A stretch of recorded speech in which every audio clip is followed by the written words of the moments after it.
But we said, all right, what are we the experts in? We're not doctors, but we are fantastic at cake, and people need cake. So we went back to our roots again, and we said, all right, we're not too big to go back to our roots and do pop-ups. Let's close this place down. Let's get some car lines going.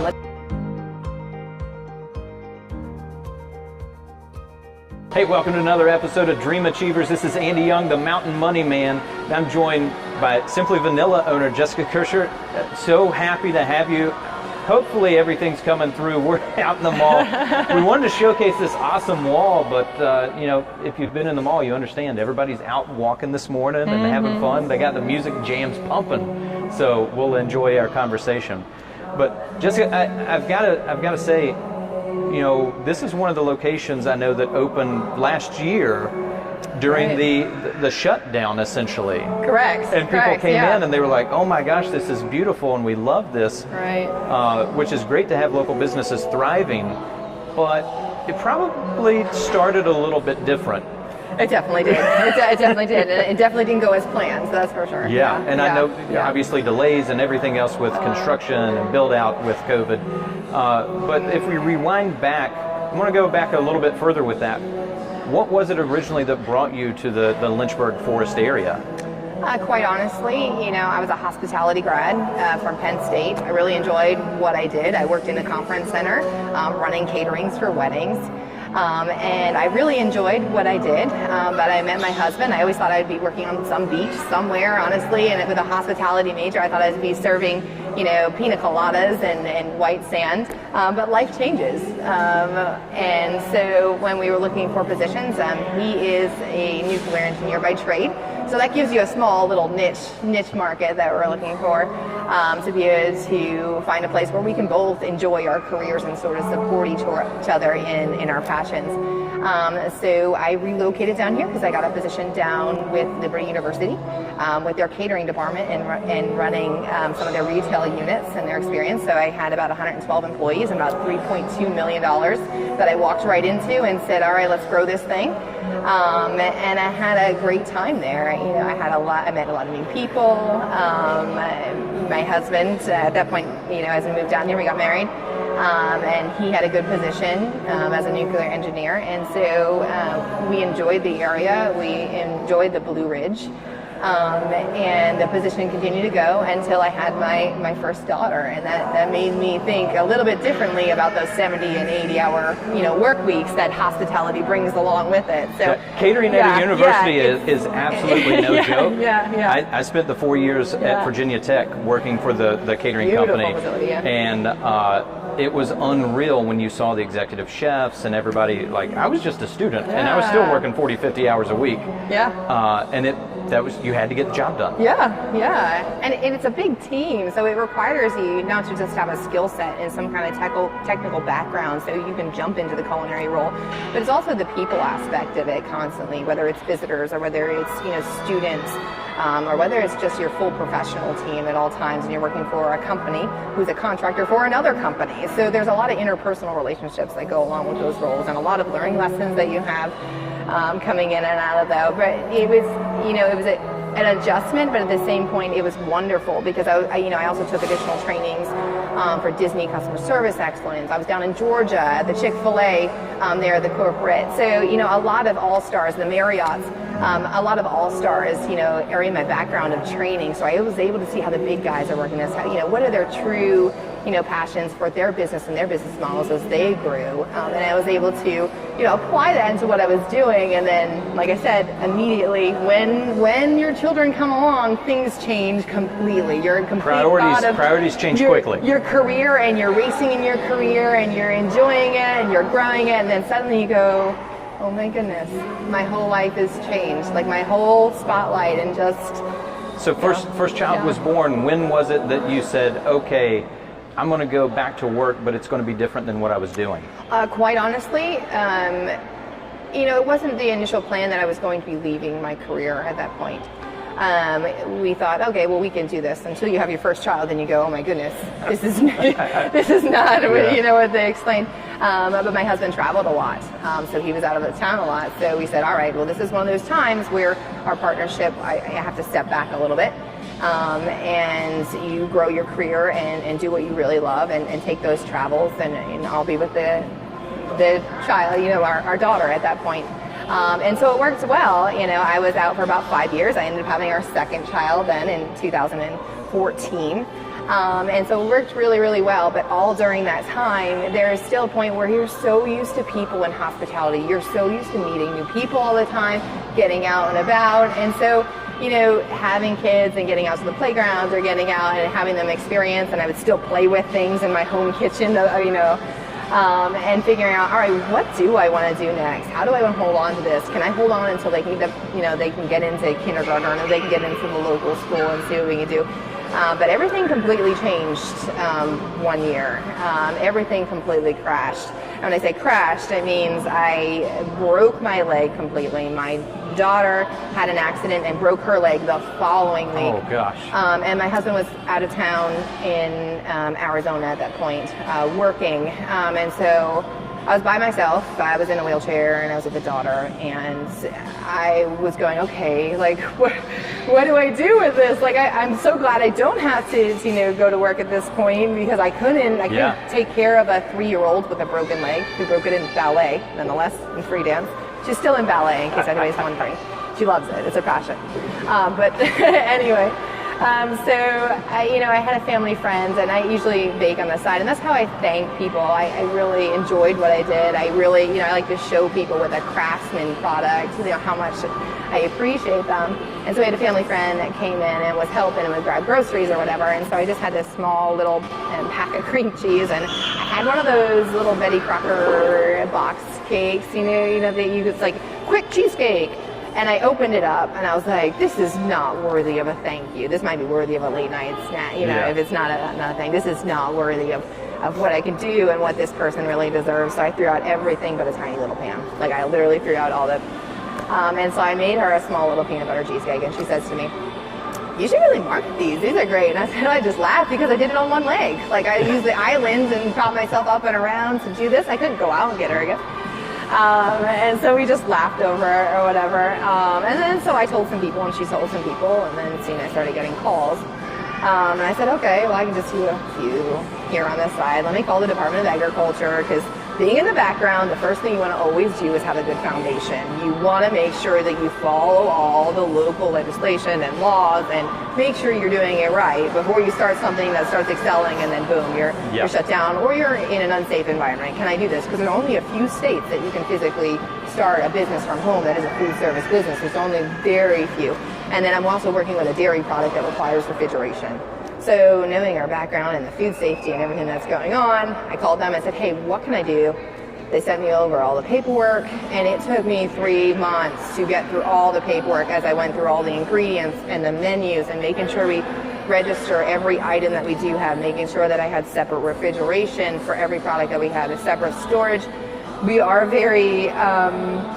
it is very important that I follow these rules as I go through, because I understand as I go through the NSF audits, the food safety audits, all of this in our background, when we work through all these other corporations, all the things that we've learned, that this is super important.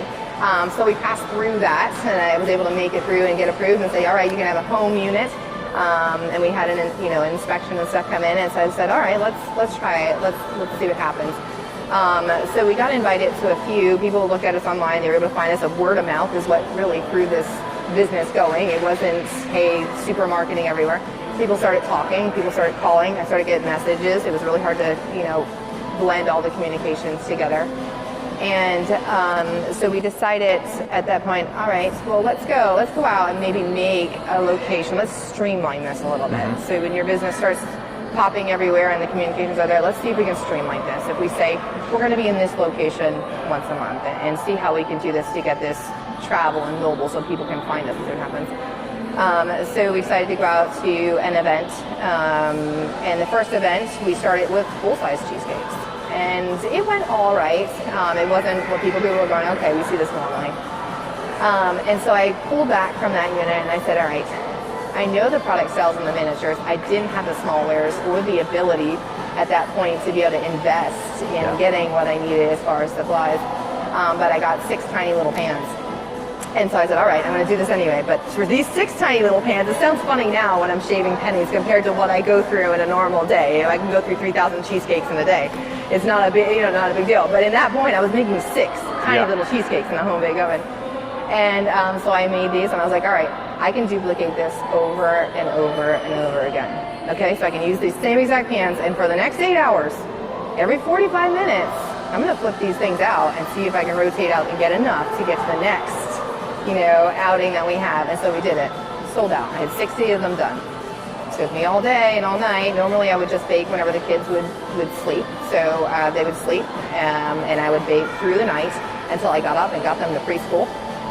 Come back, finish up, do dishes while they're gone, and then finish up my day. So they didn't see what was going on. They didn't miss mom. They didn't, my husband was still out of town. So what year is this that you're turning them out? 2016, 2017, I believe. Yeah, 2016, 2017, somewhere around that cusp. So versus now, when we look at this and we see where we're at. Yeah. Wow. It's a bit insane, honestly. But they got bigger. I took 60, we sold out. Took 120, we sold out. I took 300, we sold out. And each one of those times, it was from my personal household. So it was just me baking, just me doing the dishes, wash, rinse, sanitize, start over again, wash, rinse, sanitize, And so, I would just rotate and I go, I don't know if it's possible to do this. And so we said, all right, well, the first bit, because the idea of jumping into employees and, because from your house, bringing strangers into your house, or it doesn't work that way. It's not legal in some ways. So I said, all right, well, we invest in equipment. Let's see what we can do and reinvest in equipment. So we moved to a different house. We moved to a larger house with a kitchen that I was able to play with. At that point, we said, all right, we're going to take a risk and we're going to take a jump to this bigger house and see what we can do. So I took the money that I made from those cheesecakes. Every time I would make money, I didn't pay myself. I bought refrigeration, I bought ovens, I bought pans, I bought spatulas. So a good 2 years of just, slowly bubbling up on what we could do, labels, boxes, anything that I could do to start stockpiling and working. And so it turned out in that home, I put in a full walk-in refrigerator that I got used from somebody, and a double-decker oven, which is still in use at our other current facility in Forest. I had to brace the floors, bring in some professionals to bring it into my kitchen, so it looked like a professional kitchen in my personal home, to be able to compensate for how many I was making in and out. I had rolling racks in this kitchen, and it became less of a home and more of a business. And then things change again. The family work-life balance, you go, all right, we had a line where the kids couldn't cross, nobody could cross when they're baking, when everything was in production that I would be handling it, that they weren't able to cross, and it came to the point where this is no longer a home, this is a business. Now we have 2 things, and I want to protect both of these things possible. What happens if we go brick and mortar with this? What happens? Do we make this big jump? Do we bring on a team? What do we do?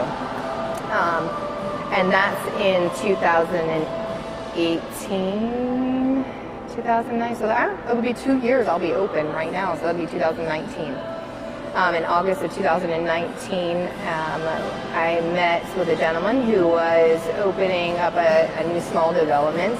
I actually called first about a real, a place that was already being used here locally, and it was way out of my price point to be able to go, because I said, I don't know if I could sell that many cheesecakes. I don't even have employees. I'm just one person to pay for the rent or the month. But she said, hey, I know somebody. Let's see what his thoughts are. Let's see. And he had the spirit of entrepreneurship. He looked at me, and I brought him my numbers and my breakdown and my statements and said, this is what I've done. But this is where the money is. So my profits on the bottom is actually in ovens. So I actually have a lot of assets with this business. I don't physically have a lot of cash flow along with this. But I need to make a jump right now because I'm beginning to say more no's to people than I am yeses. And at that point, either we're going to have a competitor or we're going to have people are going to get frustrated and say, I'm not even going to try anymore because they're saying no. And he said, all right, what kind of square footage can you fit into? And so sat down with our drawing plans. I have an engineering husband, by all means. And so we sat down with those plans and we thought, what can we do for retail? and how much can we squeeze in there, centimeter by centimeter, in tables and ovens, and what can we physically do and the chances that we can do. So we fit all of our stuff into 1,624 square feet into a small facility, which isn't much for the front of the house and a small back of the house, knowing we have to have walk-in refrigeration, which takes up most of the space. And our movement in our product, and then all of the normal food safety stuff, your 3-basin sink, your dishwasher, all of that takes up normal standard space for you. So we crammed it into there, and we said, all right, let's do it. We're going full throttle. So I signed the lease on August 27th of 2019, and we went full throttle to open up the week before Thanksgiving. We almost didn't make the Thanksgiving. I had pre-orders and clipboards that were so fat with orders, and so we didn't have our fire inspection yet. We weren't ready to fully open. But, you had to I had to get all that equipment. I had to get the okay from the authorities to say go ahead and bake. So 48 hours before all these pre-orders were due, they said, go ahead, you have 1 oven out of 4 to work with, go for it. And so once again, all night, all day, we're baking, and we have a grand opening that Saturday after. And since then, it was a launch. Our business model has really taken off. It really, it flew because the community talked about it. I didn't put a lot of money into marketing. We put a lot of time and effort into our product, and knowing that our product would talk for itself. So a lot of it goes into the labor, and a lot of it goes into the presentation and the boxes and stuff. So when these things go out, we stand behind our products, and we want them to speak for themselves. We want them to be the main attraction of everything that we do. And then also the creativity of it is something people don't normally see. But all of that came to a complete stop 6 months later. Nobody would have ever expected that. You take a big jump, you take a big risk, and you open up your first unit where you already, the odds against you, 90% are going to fail within the first 5 years, or even higher than that at that point. So, but COVID changed everything, and so we stood back a little bit. I watched my business tank, started to slide downhill as people got adjusted to figuring out what is this, what are we doing, who are the experts in this. And then we retracted back as a company too. I lost a good amount of employees and their decisions and what they were going to do, and their choices. But we said, all right, what are we the experts in? We're not doctors, but we are fantastic at cake, and people need cake. I mean, so we scheduled, we went back to our roots again, and we said, all right, we're not too big to go back to our roots and do pop-ups. Let's close this place down. Let's get some car lines going. Let's see what happens. And so for Mother's Day, for Easter, for Memorial Day, we came out of our unit and restarted the whole pop-up thing again, and had lines of cars and physically ran for 6 to 8 hours straight, just to cars with cheesecakes. And the lines started, and people responded so amazingly to supporting our small business that it was so inspiring that despite our feet hurting, despite how long we baked the night before to make sure we had these custom pre-orders, it was awesome. It was pretty cool. And we said, okay, maybe we still have a chance. All these big guys are still falling, which, every night we'd watch the news and go, if they went, I don't have a chance. I don't have, even remotely a percentage. So, right. But it worked. And we were able to, pay our lease. We were able to make sure we were compensating in that time to be able to reopen and pull back in inventory once again to restock. And then we decided, hey, let's open again. Let's see what happens. And once again, the community responded, and our doors open, and people are asking questions.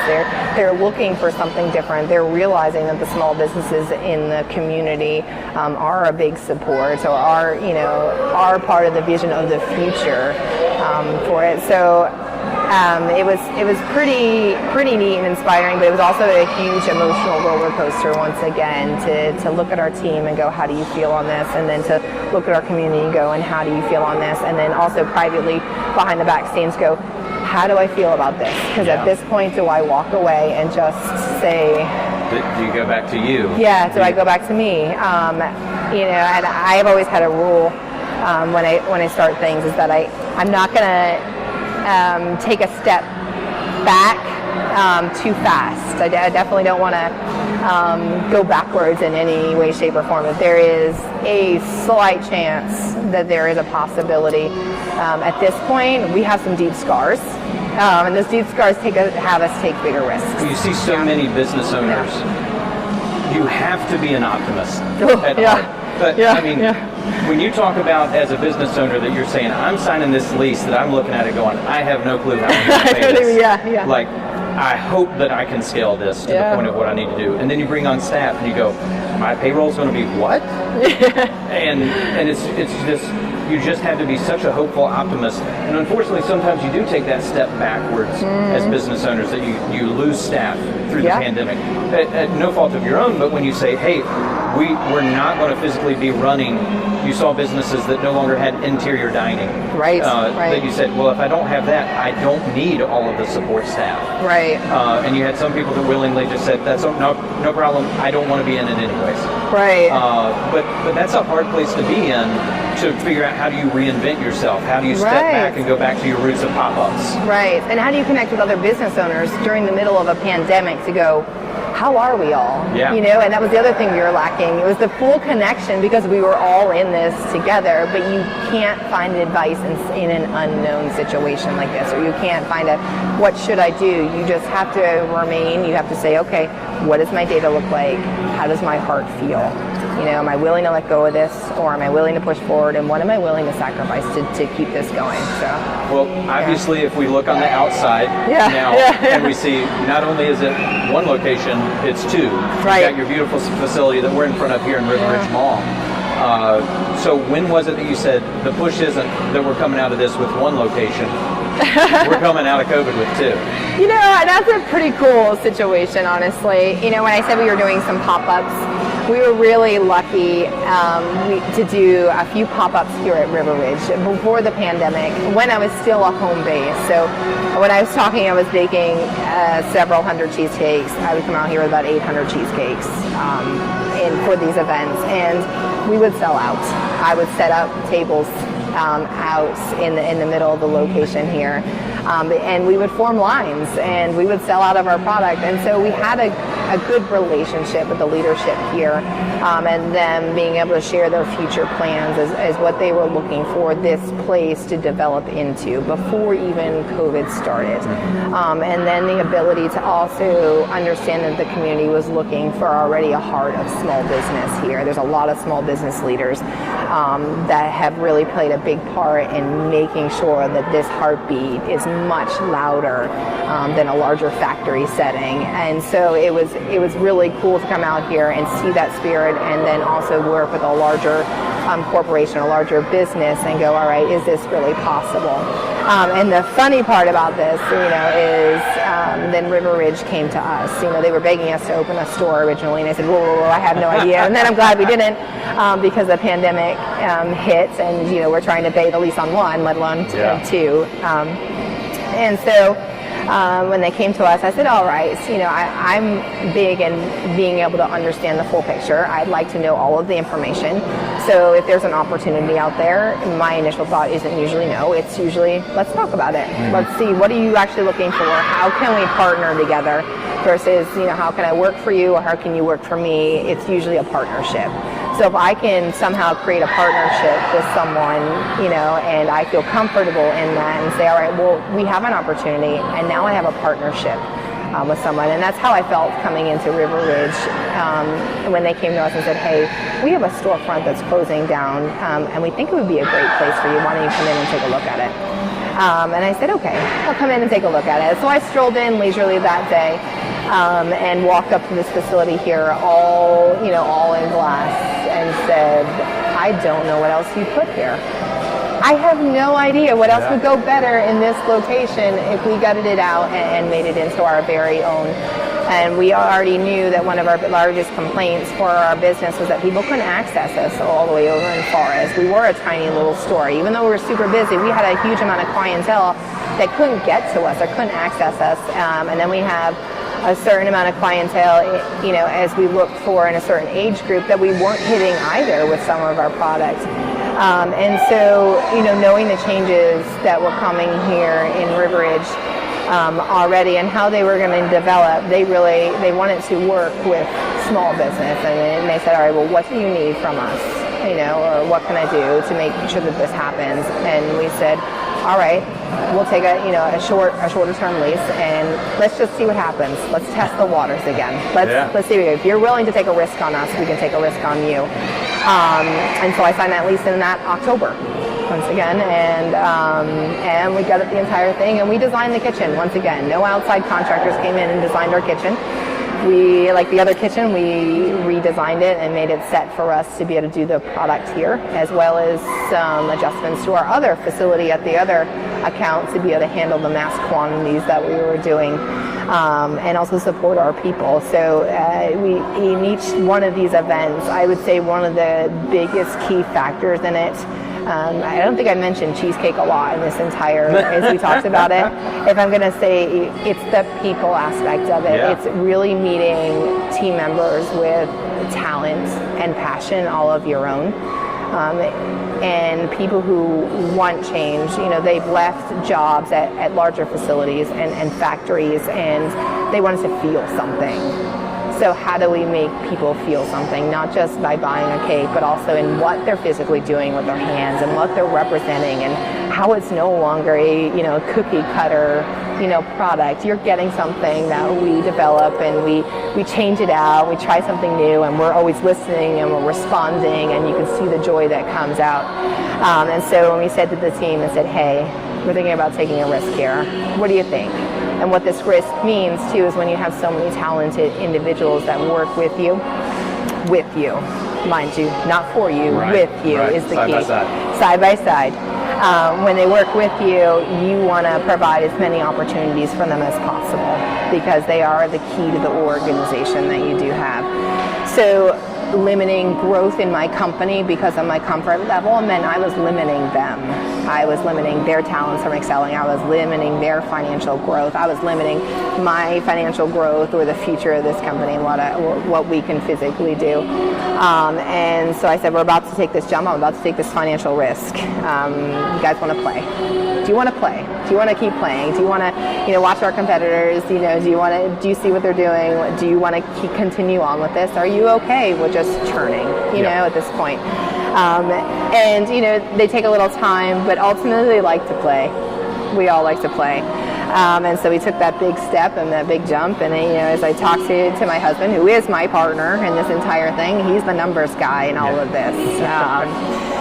We said, yes, I think we should go ahead and do it. We are scarred, we are broken, we've been through worse, we worried about smaller things. And if we don't make it here, it's not like we didn't try. So the regret of not trying is way worse than the regret of running for it.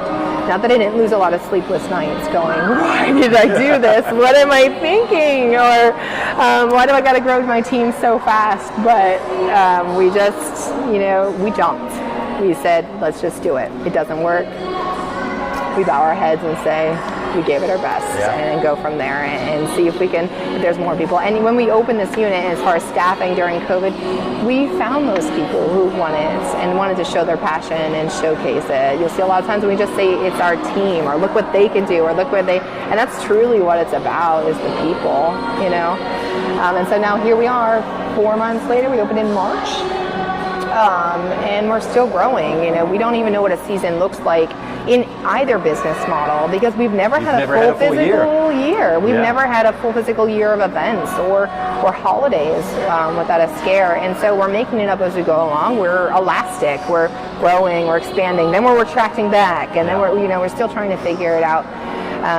The best thing that I can ever think is I don't come in expecting everything every day. I don't come in going, this is exactly what we're going to do, or this is exactly how today is going to go, because I will be disappointed at the end of the day. I just come in with, open heart, open eyes, open arms, and say, all right, what can we do, or how do we respond, or how do we get ahead of this? So the plan changes each and every day as a business owner, and sometimes those ideas come to you in the middle of the night, and then you change it yourself, and then have to get everyone on board with you, into your crazy plans. But it's cool. Obviously, you've had tremendous support from your husband. Oh my goodness, the way, yes, this. But not to downplay that, but who else along the way has been important relationship-wise that has helped you from the humble starts of the kitchen to now. Right, and it's funny because at the very beginning it was word of mouth and is this possible? Is this possible? And then as you walk into the local business coalition and you see all of these other businesses, you try to find businesses that are like you, or that that have some of the similar stories or challenges that you do have. And so it was always nice to hear, what was happening in the community, being really involved in these other business owners who like I said, had a lot of similarities. So joining up with the Central Business, Coalition, the Lynchburg Business Alliance, all of those, and being able to see them, and then have them see us as a partner, and being able to grow the community, which is the main mission of all of this, is to become a community that people want to join up, that people want to stay here, that people know that they can, bloom their ideas here, was extremely helpful. And then, ultimately, the guy who gave us the chance, our developer, and said to us, all right, I see on paper here that it's feasible, and really that judgment of an entrepreneur, and say, all right, do you have enough energy and enough push to make it through that first 2 to 5 years, and really push, make it through the hard times, so you have enough power and energy to go beyond that if I make this investment in you, and to continue along with that in COVID, to say, you know what, if you can't make your lease this month, I know you guys are pushing it. I see you out there sprinting. Go. We'll work through it. Yeah. We always said, if we can't make it, we'll come to you. We'll never, we never take advantage of you. And then also to just send, inspirational things, books. Hey, look at this woman. She pushed it through some of her hard times and made it through. Just little tidbits, as a developer, to see an entrepreneur pushing through in this tiny little square footage. I would say he was one of the biggest instrumental people in seeing us and what we possibly could do. Well, you mentioned with it, you said, hey, throughout the pandemic, and even before that, really, Lynchburg is one of those communities where you don't have competitors. You have other fellow business owners that are running hand in hand with you, saying, let's grow this community, let's bring life back to Lynchburg, and let's grow this to not just be one thing. Exactly. Let's be a diverse community, let's have a lot of stuff presented and lots of options, because it's kind of the kick that people go, oh, there's no chain restaurant. Yeah, there's no chain restaurant. It's mom and pop people that have grown it and had these concepts and ideas that they said, we want to bring this to the community because they've lived other places where there was stuff like that. Right. And it's created this vibrant area, this reinvention of the mall. Right. This isn't the 1980s mall that opened here. Not anymore. This is this total shift of saying, you're not going to come in and buy sneakers and go get a T-shirt. You're going to come in and experience community. Let's have some experiences. The investment of creating the outdoor pavilion that's going in. Beautiful. There's all of this money that's being developed into this to say, what is the next step? What's the future? And it's beautiful to see. It's very cool. It is very cool. So for those that want to keep up with everything that's going on your side, how can they keep along as far as to follow with Simply Vanilla or yourself? The best thing is through social media on Facebook, and our email at any time. So if you do have any questions, I answer all the emails that come through our cheesecake email on there, and that is attached. That's a whole job in itself, but it's very important as we reach out to the community. And then, also come in and visit us, talk to us. That's the best part about it. Come in and see what we do, because I can talk about it all day. I can talk about our team members all day. But when you come in and you see that variety, or you're able to talk to one of our chefs immediately about the ingredients or about, hey, what's upcoming, it's pretty cool. The experience, like we said, it's here. There's a spark here, and hopefully with the help of the community, we look forward to continuing to grow this spark and to offer opportunities in employees and team members, and then also, showcasing what our community can do, when we stick together. So that's awesome. Cool. Yeah. Well, I will share the link in the show notes so that way down below you can click and follow on social media, follow along with that. But thanks so much for sharing the story of Simply Vanilla and how we got here to this wonderful thing that we've got now. Still making sense of it. So until next time, this is Andy Young, the Mountain Money Man, signing off until I catch you down the road.